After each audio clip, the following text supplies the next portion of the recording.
Johnette's Garden Club is brought to you by Aiken's Nursery and Landscaping. Well, many of the products we use to treat our yards and flower beds are not especially good for the environment. So many gardeners are instead using products from the kitchen to address problems like weeds. In this segment of Johnette's Garden Club, you'll see one of the most popular recipes for attacking those unwanted weeds. Hi everyone, I'm going to talk today about weed killers. If you're like me, you spend a lot of time in your garden weeding, and sometimes you pull, but sometimes you want to spray something and get rid of them.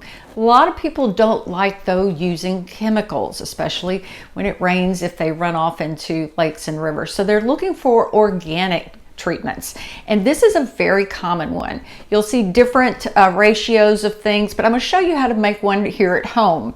So you use a little bit of salt. See, I've got a quarter cup, oh here, let me do this whole thing. A quarter cup of salt goes right in there, and then a half gallon of apple cider vinegar. So let me tell you what the apple cider vinegar and the salt do. They actually dry out the foliage of the plant. So when you spray the plant with this, it's going to end up drying up, and it'll dry up pretty quickly and it'll die. So be careful if you spray that. I would recommend primarily on hardscapes, because you don't want to take a chance on hitting some plants that you want to keep alive. By the way, you can also use any type of vinegar. And the final ingredient that we're going to use is dish soap. People often use Dawn dish soap.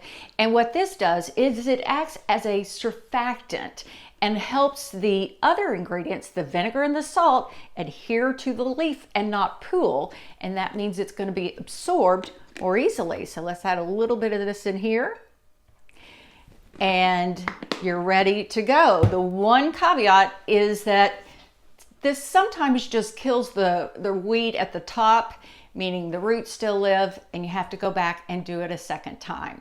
But if you want to try something a little new and not use chemicals, give this one a try. Lots of people recommend it. For KTBS 3 News, I'm Johnette Magner. All right, good tips. Thanks, Johnette. To learn more about gardening in the Arklatex, just visit our website. That's ktbs.com/garden club.